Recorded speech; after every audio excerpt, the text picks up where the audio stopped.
दोस्तों, यदि आपका कूलर प्लास्टिक बॉडी का है तो उसमें इसी प्रकार का वायर होगा। इसमें का ये वाला केबल मेन सप्लाई का है दोस्तों, ये ब्लैक वायर न्यूट्रल का है और ये रेड वायर जो है फेज सप्लाई का है, और ये तीनों केबल जो है मोटर का है। इसमें का ये मोटा वाला केबल फैन मोटर का है दोस्तों, ये रेड वाला वायर फेज का है और ये ब्लैक वाला वायर न्यूट्रल का है, और ये वाला जो केबल है यह स्विंग मोटर का है। इसमें का भी रेड वाला वायर फेज का है और ब्लैक वाला वायर न्यूट्रल का है, और ये दोनों वायर पानी के मोटर का है दोस्तों। इसमें रेड वायर फेज का है और ब्लू वायर न्यूट्रल का है। तो अब मैं इन सभी केबल का कनेक्शन इस बोर्ड के साथ करके दिखाऊंगा। देखिए, इसमें 3 स्विच है।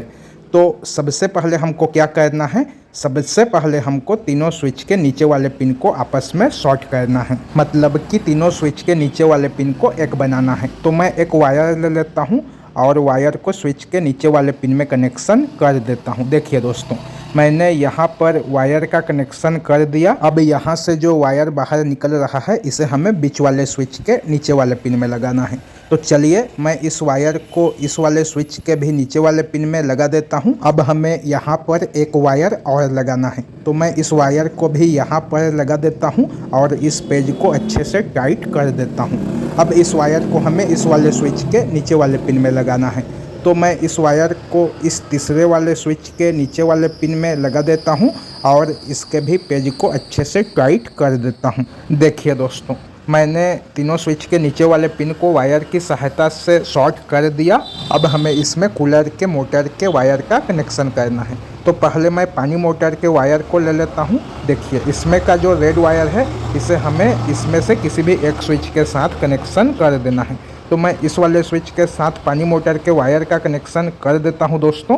देखिए, मैंने पानी मोटर के फेज वायर को स्विच के ऊपर वाले पिन में कनेक्शन कर दिया। अब मैं स्विंग मोटर के वायर में से फेज वायर को ले लेता हूं और इस वाले स्विच के ऊपर वाले पिन में कनेक्शन कर देता हूं।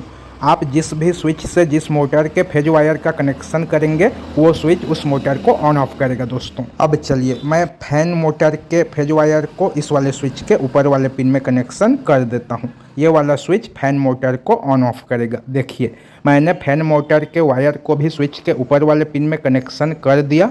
अब हमको क्या करना है, अब हमें तीनों मोटर के न्यूट्रल वायर को इस तरह से एक साथ कर लेना है, मतलब कि एक जगह पर कर लेना है, और मेन सप्लाई के न्यूट्रल वाले वायर के साथ इन तीनों मोटर के न्यूट्रल वायर का कनेक्शन इस तरह से कर देना है। मतलब अच्छे से सभी वायर को इस तरह से लपेट लेना है। उसके बाद इसको अच्छे से टेप से कवर कर देना है। अब देखिए, इस मेन सप्लाई के फेज वायर को हमको कहाँ पर लगाना है। तो इस मेन सप्लाई के वायर को आप किसी भी स्विच के नीचे वाले पिन में कनेक्शन कर सकते हैं दोस्तों, क्योंकि हमने तीनों स्विच के नीचे वाले पिन को वायर की सहायता से शॉर्ट किया है। तो हम तीनों स्विच के किसी भी एक स्विच में फेज सप्लाई के वायर का कनेक्शन कर सकते हैं।